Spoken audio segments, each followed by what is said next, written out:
औज़ुबिल्लाहिमिनश्शैतानिर्रजीम बिस्मिल्लाहिर्रहमानिर्रहीम। अस्सलाम वालेकुम viewers, welcome to flourish learning. और आज की स्टूडियो में आपके साथ शेयर करूंगा कि MCS यानी कि मास्टर ऑफ कंप्यूटर साइंस और उसके बाद MIT master of information technology, तो इसकी जो कोर्स सिलेक्शन आपने करनी है वो किस तरह करनी है और इसके जो रूल्स हैं वो क्या हैं।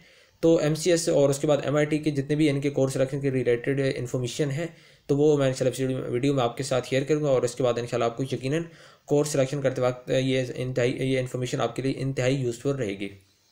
तो सबसे पहले देखिए इसमें सेमेस्टर नंबर वन में आपके जो टोटल क्रेडिट आवर्स से अलाउ थे वो 18 थे। ये आपने सिलेक्शन नहीं की बल्कि खुद ही वीडियो ने कर दी थी। ठीक है, अब जो सेकंड सेमेस्टर है तो सेकंड में आपने खुद करनी है, लेकिन यहाँ पे भी जो यानी कि क्रेडिट आवर्स आपको अलाउ हैं वो हैं 18 क्रेडिट आवर्स ही आपको अलाउ हैं। यानी कि एक सब्जेक्ट आपका 3 क्रेडिट आवर्स का है तो यहाँ पर भी आपने मैक्सिमम 6 बुक्स ही रख सकते हैं।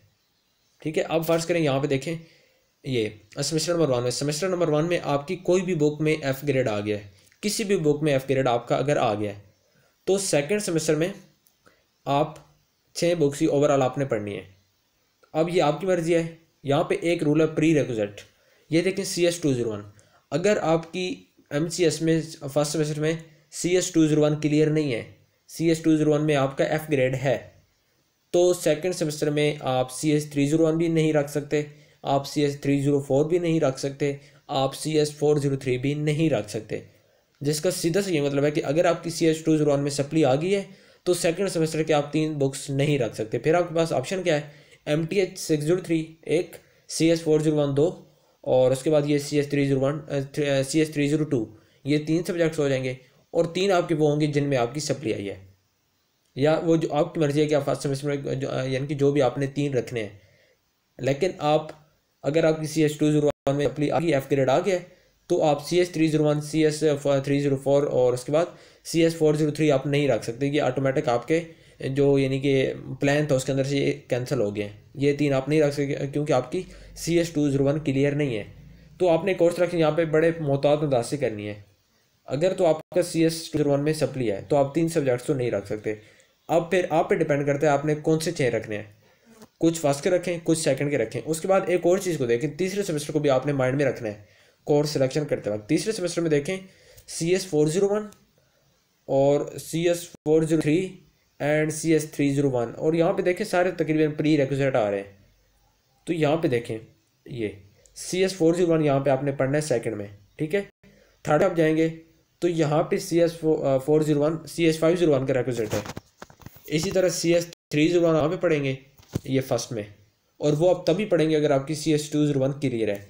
और उसके बाद CS 301 आपने पढ़ लिया है, अगर आपकी इसमें सप्ली आ गई है तो आप थर्ड सेमेस्टर में CS 502 को नहीं रख सकते। तो आपने अगले सेमेस्टर की भी जो प्री रिक्विजिट है उनको भी देखना है। आपने ये नहीं कहना कि आपने फर्स्ट से अगर सेकंड में जाना तो जो मर्जी आप सिलेक्शन कर लें। ठीक है, मैं आपको जैसे बता रहा हूँ कि आपने टोटल 6 बुक्स रखनी है, वो तो आपके पास आपको पता चल गया कि आपने 6 रखनी है। अगर CS 201 में सप्ली आ गई है तो 3 बुक्स आपकी रिमूव होगी, उसके बाद आपके पास कोई आप 6 रख लें। लेकिन जो 3 नहीं रख सकते वो मैंने आपको बता दिया कि ये आप 3 बुक सेकंड सेमेस्टर में नहीं रखते अगर CS 201 में आपकी F ग्रेड आ गया। उसके बाद आपने ये चीज़ माइंड में रखनी है कि थर्ड सेमेस्टर में कौन से सब्जेक्ट का प्री रिक्विजिट कौन सा है। तो इस चीज़ को आपने माइंड में रखना है कि अगर मैं यहाँ पे अब यहाँ पे फर्ज करें ये CS 201 यहाँ पे भी प्री रिक्विजिट आ रहा है। ठीक है, और यहाँ पे अगर आप CS 201 को तो आपने लाजमी बात है पढ़ना ही पढ़ना है, क्योंकि सेकंड सेमेस्टर में इसकी 3 के 3 इसके प्री रिक्विजिट है, इस तरफ थर्ड सेमेस्टर में 1 है। अब यहाँ पे देखें CS 401, यहाँ पे CS 401 भी प्री रिक्विजिट है, 301 भी है, 201 भी है, 601 भी है और 403 है। कौन सा नहीं है? MTH 603 किसी का प्री रिक्विजिट नहीं है तीसरे सेमेस्टर में। बाकी सारे सब्जेक्ट ये जो आपके मेंशन है सेकंड सेमेस्टर में ये प्री रिक्विजिट है। इनको आप पास करेंगे तो आप सेकंड सेमेस्टर थर्ड सेमेस्टर की जो बुक्स होंगी उनको आप सिलेक्ट कर लेंगे।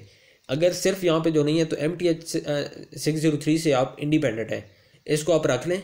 ये कोई यानी कि इसको बेशक आप आगे के लिए छोड़ दें कि मैं इसको नहीं रखना, मैं इसको अगले सेमेस्टर में जाके पढ़ूंगा, तो ये आपके पास ऑप्शन है। लेकिन जिन सब्जेक्ट को प्री रिक्विजिट अगले सेमेस्टर में है तो उनको आप स्किप ना करना। आपको यानी कि मेरा यही सजेशन है कि जिन सब्जेक्ट का अगले सेमेस्टर में प्री रिक्विजिट वाला सीन है तो उन सब्जेक्ट्स को आपने किसी सूरत स्किप नहीं करना। अगर स्किप करेंगे तो अगले सेमेस्टर में जाके आपके लिए मुश्किलात बन जानी है। ठीक है, उसके बाद एक और चीज़ कि 2 सेमेस्टर में आपकी आपने यानी कि at the end of 2 semesters आपकी जो इफेक्टिव CGPA है वो अगर 3+ आ गई है तो तीसरे सेमेस्टर में आप 21 क्रेडिट आवर्स आपको अलाउ होंगे, जिसका मतलब कि आप 7 बुक्स रख सकते हैं। 6 बुक्स अभी फर्स्ट में आपकी थी और 6 ही आपने सेकंड में रखनी है, अलाउ है आपको 6 की 6, इससे ज़्यादा आप नहीं रख सकते। लेकिन 2 सेमेस्टर के बाद अगर आपकी अफेक्टिव CGPA 3+ होती है तो उसके बाद तीसरे सेमेस्टर में आपके पास ऑप्शन है कि आप 7 बुक्स भी रख सकते हैं, ठीक है। तो और इसी तरह अगर आपने थर्ड से फोर्थ में जाना है तो at the end of third semester अगर आपकी अफेक्टिव CGPA 3+ है तो आपने यानी कि फोर्थ सेमेस्टर में आप 7 बुक्स भी रख सकते हैं। इसी तरह फोर्थ में फिफ्थ में जाना है तो at the end of fourth semester अगर आपकी अफेक्टिव CGPA ठीक है, अफेक्टिव CGPA आपकी 3+ है तो उसके बाद आप अगले सेमेस्टर में 7 बुक्स भी रख सकते हैं। 2 सेमेस्टर में आपकी जो क्रेडिट आवर्स थे वो 18 ही थे, लेकिन थर्ड में आपको 21 भी अलाउ है, फोर्थ में भी अलाउ है, फिफ्थ में 6, 7, 8 में भी आपको 21 आवर्स अलाउ है। सिर्फ शर्त यह है कि आपकी पिछले सेमेस्टर तक अफेक्टिव CGPA जो है वो 3+ हो। तो उम्मीद करता हूँ आपको यहाँ तक MCS की समझ आ गई। MCS में आपने बस प्री रिक्विजिट वाला जो सीन है इसको लाजमी माइंड में रखना है। उसके बाद आपकी मर्जी है कि सेकंड सेमेस्टर में आपने कौन सी 6 बुक्स रखनी है, ये आप पे डिपेंड करता है, ठीक है। अपनी चॉइस को भी आप देखें और बुक्स को भी देखें कि ये किस तरह की बुक्स हैं, ठीक है। इनके हैंडआउट्स डाउनलोड कर लें। हैंडआउट्स जब आप डाउनलोड करते हैं तो उससे आपको आइडिया हो जाता है कि मैंने कौन सी इनकी बुक्स मेरे लिए ठीक है, कौन सी को मैं पढ़ लूँगा, कौन सी मैं इस दफ़ा स्किप कर दूँ। तो इस सारी चीज़ को भी आपने माइंड में रखना है। उसके बाद अब हम लोग बात कर लेते हैं MIT की, ठीक है। MIT की जो स्टडी स्कीम है उसको डिस्कस करते हैं। MIT की स्टडी स्कीम में देखें तो सबसे पहले CS 201 है, 601, ENG 201, MGT 11, MGT 301 and MGT 503। अब सेकंड सेमेस्टर में आ जाए, सेकंड में देखें तो फिर यहाँ पे वही सीन है। यहाँ पे CS 201 4 सब्जेक्ट्स का प्री रिक्विजिट है। तो अगर आपका यहाँ से CS 201 ही क्लियर ना हुआ, ठीक है, आपका सेमेस्टर 1 में CS 201 ही क्लियर नहीं है, आपके बाकी तमाम क्लियर हैं लेकिन आपका CS 201 क्लियर नहीं है, तो आप सेमेस्टर 2 में 4 सब्जेक्ट्स नहीं रख सकते। जिसका सीधा से ये मतलब है कि फिर आपके पास ऑप्शन क्या है, फिर आप सिर्फ MGT 502 रख सकते हैं, और वो भी आप तब भी रख सकते हैं जब आपकी MGT 503 क्लियर होगी, ठीक है। मैं जिस तरह कह रहा हूँ कि अगर आपकी फर्स्ट सेमेस्टर में CS 201 में F ग्रेड आ चुका है, ठीक है, सिर्फ CS 201 की बात कर रहा हूँ। अगर CS 201 का आपका फर्स्ट सेमेस्टर में F ग्रेड आ चुका है तो सेकंड सेमेस्टर में आप 4 बुक्स नहीं रख सकते। आप रख सकते हैं MGT 502, CS 401, और उसके बाद यहाँ से तो आपकी सारी क्लियर थी, सिर्फ CS 201 में आपका F ग्रेड था। तो इस तरह ये टोटल बुक्स आपकी सिर्फ 3 होंगी, ठीक है। अब यहाँ पे ये काफ़ी यानी कि अजीब सी बात है कि सेकंड सेमेस्टर सिर्फ 3 बुक्स, तो बिल्कुल ये अजीब सी बात है क्योंकि CS 201 के जो प्री रिक्विजिट है वो 4 सब्जेक्ट्स हैं, बाकी सारे आपने क्लियर कर लिए हैं, आपका CS 201 रह गया है। तो अब नेक्स्ट सेमेस्टर में आप 4 बुक्स नहीं रख सकते। नेक्स्ट सेमेस्टर से आप 2 रख सकते हैं और एक आप ये CS 201 रख सकते हैं क्योंकि बाकी तो आपने क्लियर कर लिए हैं।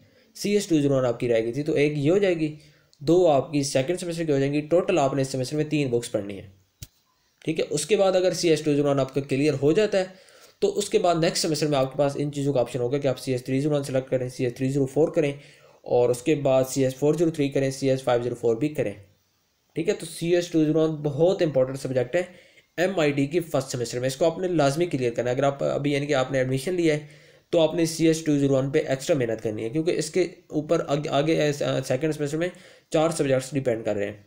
इसी तरह फॉर एग्जांपल अगर आपने यानी कि 6 के 6 सब्जेक्ट्स को क्लियर कर लिया फर्स्ट सेमेस्टर के, तो सेकंड में आपने लाजमी बात है इन्हीं 6 को ही रखना है। तो फिर तो कोई प्री रिक्विजिट वाला सीन ही नहीं क्योंकि आपने क्लियर कर लिया है 6 के 6 फर्स्ट सेमेस्टर के सब्जेक्ट्स को। उसके बाद जैसे मैंने पहले बात की, अगर आपने MCS के बारे में सुना है तो MIT में भी आपका यही सीन है कि फर्स्ट सेमेस्टर में 18 क्रेडिट आवर्स, सेकंड में भी 18, और थर्ड में आपको 21 अलाउ हो सकते हैं अगर आपकी 2 सेमेस्टर के बाद जो अफेक्टिव CGPA है वो 3+ हो तो।